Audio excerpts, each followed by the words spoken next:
Grab your tridents and halos, everybody. We're going beyond the borderline with your hosts, Connor, Cam, Phil, and Ryan. Sweet. What's up, everybody? We're here for Beyond the Borderline episode 11. This is 11, yeah. So last episode was a two-parter. This one might be a two-parter too. But we talked about free will, if it exists or not, and we kind of in the end drifted towards talking about human nature in general.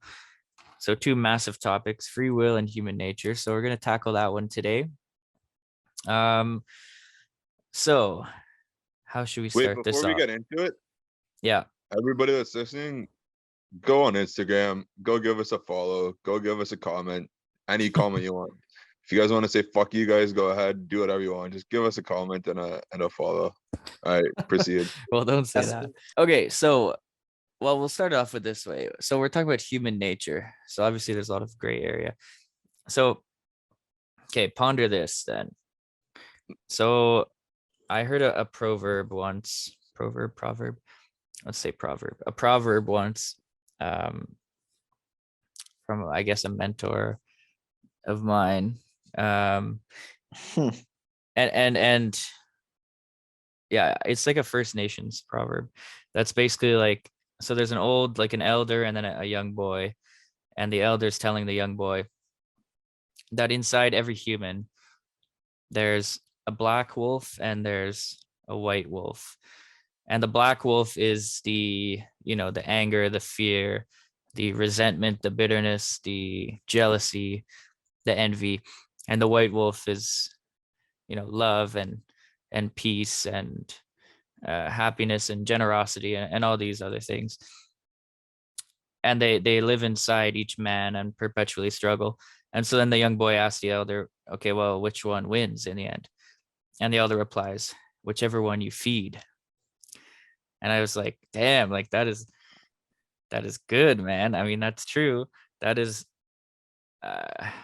this is one of the single greatest truths of all time, right? That human nature is both good and evil. And it's the same idea. I think like yin and yang is the same thing, right? Yeah, like the kernel of darkness within the light and the kernel of light within the darkness. And even going to like the tight walk between chaos and order. Yeah, even going to the like Abrahamic religions where when Adam and Eve got expelled from the Garden of Eden, humanity got the capacity to sin or even the predilection to sin. So we can be both created in God's image and inherently sinful beings. So this is a deep idea, obviously, and it's nothing new to everyone. I'm sure you realize that humans have both good and evil in you, but I mean, it's not always clear to some people. So what do you guys think off the bat? Like, would you agree with that kind of ancient wisdom, or would you say? Yeah, I think like personally, I believe everyone is good in nature. Sometimes we do things that aren't the best, but I would say at the end of the day, good, so you'd say they're more good than evil. Yeah, 100%. But I'm not saying that bad actions don't happen, because some people do things out of spite or out of resentment or out of hate or whatever. But yeah, I would say as a default state, as a blanket statement, people are generally good, and there are people that are like, I believe that there are people that are purely evil. But yeah, I would say, I don't know, man. Like, because if you look at history, if you like zoom out and just look at the entirety of the human race, like we've done a lot of awful things, to each other, and not necessarily, I guess, not to people's own in group. Like people are often more good to their quote unquote in group, whether that be cultural or ethnic or religious or whatever. But then that grouping gives people an extraordinary ability to be evil towards the out groups, And so that's what war is. That's what conflict is. But then, Um, how does war end? Because these extraordinary people do extreme acts of greatness Well, no, for the not good of everybody. necessarily. No, wars end because they just end. Maybe a country can't sustain a war anymore because of their economy. Maybe they get absolutely bulldozed, and so the war's over because the enemy no longer exists. I mean, Why do they get rid of the enemy? Because usually good, like the good prevails. No, it's well, competing no, come ideologies. on. Good and bad have nothing. Do you think what the Americans did in World War II was, in the eyes of the beholder, good? Because let me tell you, some of the things that, and this is no shame to veterans or anyone who serves in the military. Sometimes you've got to do bad things to reach an ultimately good result. Yeah, I don't know So if the at the Americans end are a of the good day, it's example. I think the Russians, you could say, like, for example, the Russians were our allies in World War II. So if you zoom out and then you were to say, okay, they're on the good side, and then that's it. Okay, well, no, they also, like, they were with raped the Germans for a everybody, while. every woman in Berlin, and like committed horrendous war crimes, as I'm sure, some of the other allies did as well. So yeah, I don't know if, okay, like, obviously war is not just a triumph of good over evil. I mean, like, I think wars are dark periods, right? Like you have to accept that wars are dark periods.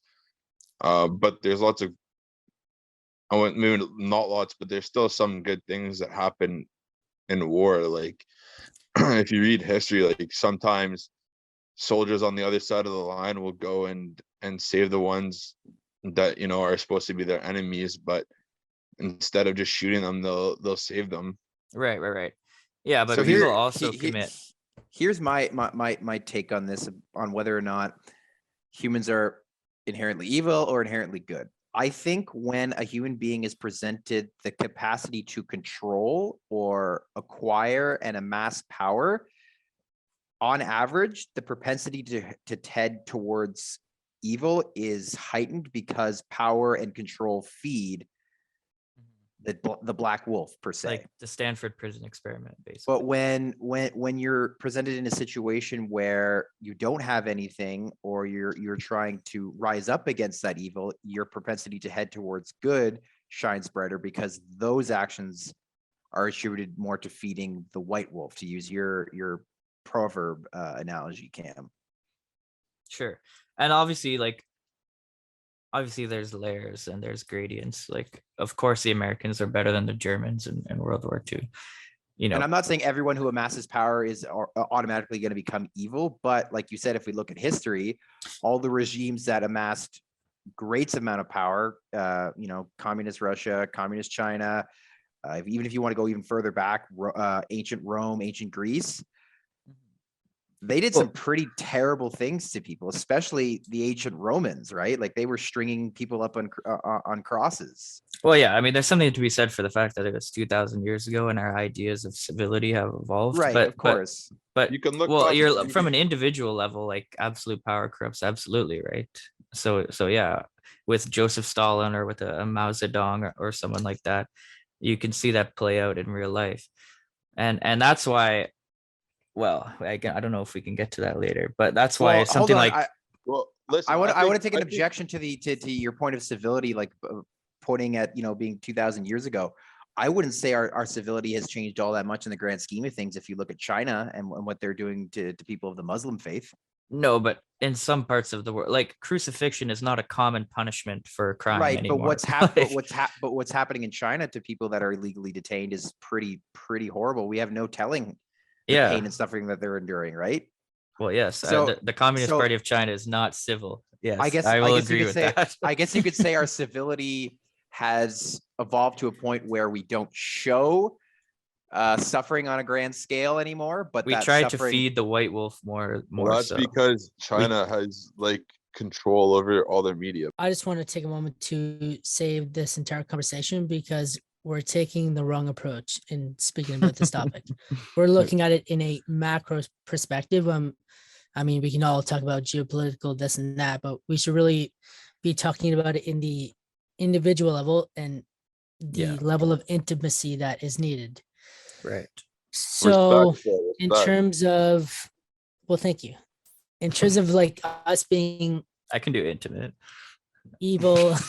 Wow. Jesus Christ. Anywho, I'm I sorry. bet you can. Like if we are inherently evil or good, I would like to take the theological perspective and say that I'm going to quote Jordan Peterson. I don't want to misquote him, but he says something similar to competence is the having the capacity to do evil, but Mhm. choosing not to use it, Right, or- right. or having the wherewithal to be a monster, but choose to avoid that path. Yeah, like So- confront the inevitable darkness, but And put a leash on it. that's right. Well, when we think about life in and of itself, life is suffering, but competence is to overcome that. Mhm. Where if you were to go the pure power route, it would be tyrannical at some point. So I think it's kind of hard to say if it's 50-50, good or It may- evil. I think that in order to reach your fullest potential, you have to have a glimpse of some sort of evil Yeah. to then push through that barrier. I That's also my think opinion. I also think it comes down. I agree with what you said, Phil, but I also think it comes down, why people have so much trouble with being competent is that pull to those darker emotions, so that tendency to do evil has such a large instant effect. Like you get instant not necessarily gratification, but there is some sort of pleasure is the wrong word either, but you get some sort of instant response to that. Whereas when you're trying to struggle against it and be competent and stay more in the light, that response and that the effect of doing that is Mhm. not realized until much later. Well, here, Ryan, here's an analogy that puts it into perspective beautifully for Star Wars fans like you and I. That's where I was Like- alluding. That's where I was heading towards. All right, so it's basically what Jordan Peterson's idea of like being dangerous but having control over that equals competence is like, who is one of the greatest Jedi during the Republic? Mace Windu, who was firmly on the side of the Jedi but flirted with the darkness at all times, right? Yes, Even his yes. fighting style was built to be that way, and that's why his lightsaber is purple, like between Right. blue and Yep, red. Yep. So that's basically what it is. That analogy just came to me and I was like, yeah, that's dope. No, that's exactly where I was heading, Cam. We You read gotta my use mind. that. Okay, sweet. I think it makes more sense for people to be good to each other than it does to be bad anyways. Like when you're good to others and you support them or you're there for them, whatever, in whatever capacity, they're likely to do it back to you. So it's like it But- comes back Well, to but the that's whole why I thing said- of doing to through- others. Oh, so you're talking about karma then? Yeah, karma's part of it, but yeah, like that's the whole thing. I think why people are inherently good is because if you subscribe to the idea of karma or whatever, or like doing one to others as you would have done to yourself, The golden then rule. you'd want to be good to other people. Because and I can tell you firsthand, like I've seen good things happen to me when I'm good to other people, and Yeah, but some points in my life I've been an there's asshole, and No, bad things happen to me. I agree with you, Connor, that if you put good out into the world, good will then come back to you. I 100% agree with that. But I believe that the pull to do bad is so much greater and so much stronger because and on some primal level, it feels good. That's what well, Yeah. it's not only that, Yeah. Ryan. But no, It's but that think about it- it. Think about whenever Yeah, you've been. he's a your serial killer, folks. No, but think about whenever you were your absolute maddest, like you were so angry and you threw a plate or you punched a punching bag or you punched a wall. When you exercise those negative emotions and energies, it felt good to release that, right? Well, it's like what we talked about with the subconscious, the primal subconscious last episode, like in some Mhm. primal sense. Yeah. But like Connor, what you're saying, like, yeah, I would agree with that as well. Like karma is a good principle to live by, but there's a difference between what is and what ought to be. So obviously what ought to be is that people should be good to one another, because why would you seek conflict for conflict's sake? Mm. But the reality of what is obviously much more gray than that. And it's like Phil, like when you're talking about Jordan Peterson, this brings up a whole can of worms because he's talked a lot about this kind of shit. But like we've probably watched the same videos, like obviously, of him talking about Nazi Germany and stuff, and how it's really important to study that in order to understand human nature, because For sure. look, the Nazis weren't just monsters, you know, from a children's book. Like Like, they had were livelihoods. they were people, you know. They were Mhm. people. Those were human beings who, how did they get there psychologically? You know, that could happen to anybody. Anybody. Were you Well, I in think Germany in the It was 1930s? it was very clever propaganda and indoctrination. No, but being not one of the entirely though. strongest. But not But entirely though. but they were also pushed. You make it's kind of like a cornered animal. So in my estimation, I think the Treaty of Versailles was a major catalyst to how the German people inevitably found Yeah, their yeah. scapegoat. well, there's Their a large dollar there's- was trash. Basically their economy back in the late 40s was like Venezuela now. Like a pallet of cash could not buy a loaf of bread. Well, in the 20s, yeah, before the rise of 20s. the Nazis. Yeah. if you look They at everything needed that happened, like if you look at everything that happened there, there were so many like external factors. The Germans as a people had no self-esteem at all. They were broken. They were going through the Great Depression, and Hitler gave them a scapegoat. And then there was like what was it? The So night can of you the thousand. excuse them then? Like you guys all was just the night pointed of out the thousand external nights. factors.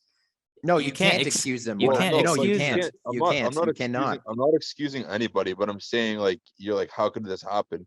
Well, there's a lot of things that beat down these people, and which made them easier to persuade. Yeah, no, It's obviously. it's an examination of how human beings at the end of the day are animals, and if you keep pushing that animal further and further down into the cage, resentment will build up, which will follow by hate and suffering and anger. Yeah, but it's deeper than that. It's not just like, oh, they were put into, you know, a tough position and then a charismatic leader came along. Like everybody should do this exercise themselves, I think. But like really, really think about it and try to put yourself in that situation. And if you can't come to the understanding that you probably would have been a Nazi supporter as well, then I don't think you have any understanding of yourself at all as a human being, because almost everybody probably would have been, dude. Like if you think about the proportion of Germans that were involved or, you know, were in situations where they could have chosen differently and didn't, or even by virtue of being a member of the Nazi party, of which a super majority of Germans were at the time, and some were coerced. But so, you know, it's like, don't think that you're a hero, you know? Like that's know my what? problem with a lot of like political activism nowadays is people shouting their opinions online, and it's like, can you please stop? Because before you go out Oh, that's onto what we're doing Twitter, right now. So no. We're not talking about politics right now. No. We're just talking about random stuff. But Can't- before you go out on Twitter and shout your political opinions to the world, you had better make sure that you have looked at yourself in the mirror for a long damn time, cleaned up your own shit, and then maybe you can go out and criticize other people. But before that, confront the evil within yourself, master it, and become a competent person. And then I'd like to hear what you have to say. I'm glad you brought that up, Cam, because you know a lot of people don't like to forget or don't like to talk about, you know, before World War II, during World War II, and even after World War II, in the West, in United States and Canada, people weren't very kind to Jewish people. We turned them here, away. We turned them away. we were very cruel to them, and often people would, you know, they would be the butt of many jokes, and they still are. Well, the United States had not so slavery. much so in a hateful manner now, but yeah, even during World War II and after, and just after World War II, there was still a lot of hate for people of the Jewish faith and culture in North America. Right, And but like, do you are know you getting why what I'm that saying was? about like? It's No, that's what I'm because- trying to say is the fact that you said that, Cam, really, you know, shines light on the fact that yes, even Americans, if those Americans were born in Germany, they probably or likely would have grown up to be Nazis. Yeah, like Can we dude, get there's back this to the point crazy that Phil brought up, wait, though? let me say one more thing. Let me say one more thing. Just to hammer the point home. There's a wild picture. So I was watching a documentary one time about the Nazis and more about Hitler specifically and this like mountain vacation home that he had, Obersalzberg or something it was called. And anyway, in it somebody showed a picture that they had discovered from basically there was this death camp, and nearby was where the SS guards who guarded the death camp lived, and they, it was a quarters, like a little camp for them. And after the fall of the Nazis, people came in and raided these whole areas, and they found this picture book, and it's these SS guards mere kilometers away from the death camp in which they perpetrated the murder of Jews, smiling, laughing, lounging on lawn chairs. If it weren't black and white, it would have looked like you and I and our neighbors, having drinks, wearing sunglasses, laughing together, hugging each other, looking for all the world like normal people on vacation or something. And yet those very same people, then they were like in their late 20s, early 30s. Those very same people, after those photos were taken, had a nap, got up, drove over to a death camp, and did what they did there.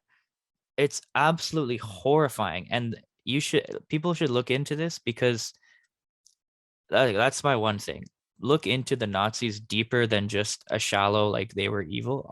Obviously, yes. But really look into it, because that will tell you as much as you need to know about human nature. The Nazis and the Soviets, that'll tell you everything you need to know. And it's terrifying, but necessary. Anyway, that's what I wanted to say. All right. Well, instead of looking at it, as Phil said, on a macro level, let's look at it as like, That our is an lives. individual level. No, it's not. Yes. Oh, I just gave you a story about. You're looking at it from a circumstantial point, though. I'm saying if individuals were in, look, the circumstances matter, because it can turn a supposedly virtuous person into a monster. And that's the nature of humanity. How do you know they were good people? Dude, I don't think you have ground to stand on if you're trying to argue against this point. Like, there were normal, everyday people in How do you know that? Nazi Germany, in Soviet Russia, in any other dictatorship or autocracy or terrible system. There was normal people like Schindler. Yeah. No, how many would have done what he did? Well, there are lots of stories that have come through, not just people in Germany, but throughout Eastern Europe, of people, of small sects of people protecting those of the Jewish faith and stuff like that. There's plenty of stories. Extremely small amounts of people. In the grand scheme of things, yes. If you compare those amount of people compared to how many Nazis and how many people hated Have you Jews, seen a yes. Nazi party rally? Have you I feel like seen the amount of people? I feel like if you went and yeah, but some of those people were also those people that were helping. And I feel like if you got caught helping, you'd be shot in the head, so you wouldn't be able to tell your story. Well, they had to What do you conform mean? or die. All I'm saying, dude, I'm not They saying didn't have much of a choice. I'm just saying that everybody has the ability to be a monster, even the nicest freaking person on earth. Absolutely, 100%. Even your grandmother, your mother, you're think of the sweetest person you've ever met. Put them in a cage and prod them. And I think a lot more people have the ability to be controlled and not understand what they're doing. But you still have, okay, well, okay. I mean, so I then guess if we're trying to head more That's a towards valid point. if we're trying to head towards a more individualistic route, let me ask you guys this question. Do you believe there is such thing as a 100% selfless act that a human being can do? I do not. Different, No, it's not, because humans are naturally self-interested. Well, it's a good question. It's a good And question. self-interest is often tied with more negative emotions. No, Well, selfish. No, I want to pose this question. I basically wanted to piggyback on Ryan's point about self-interest. I think, like, if you were to think of things as just the topic of survival, I don't think you can have good and survival in the same sentence. Like Mhm. survival is literally the definition of self-interest. And Yeah. I think the more you lean to a survivalistic perspective, you kind of lean toward the evil side of things, because that's just like, as we mentioned before, there's this primal instinct that it's kind of inevitable. You just, as much as we want to think that we are good, the second we come to realize that our survival is at risk, Yeah. Yeah. we can turn on a dime. So like, for example, if you were in a zombie apocalypse Yep. and your neighbor had like a bunch of guns and he didn't want to give them to you and you really needed to get those fucking guns, To protect yourself, yeah, you're gonna you'd fucking probably bust that you'd guy's. probably kill him. Yeah, exactly. You would. Or you just wake That's up why. and you realize that That's why zombies don't fucking. exist. That's why whenever a power outage or something goes out and people start to freak out, that's why looting happens. That's why robbing happens. Yeah, That's exactly. why thiefdom happens. Dude, that's why I'm scared about how reliant we are on electricity. Because if the grid goes down, like think about the chaos, or the internet, for example. Like think about the chaos that will ensue if the electric grid and by extension the internet goes down. Mhm. Like holy Can- moly. Well, Can we just go you back can for a think about it second? this way. Can we just Ki- go back okay, for a go second ahead. here? Because I completely disagree that being selfish has to be negative. I think you can have selfish acts that are good for all, right? Like, So give an example. I don't know. I think it's contradictory. Yeah, it's Well, I it's an think oxymoron. isn't that what Ayn Rand, her main philosophy? But I think I don't think it had to do with being selfish is good for all. It's good for you, and maybe that has ripple effects.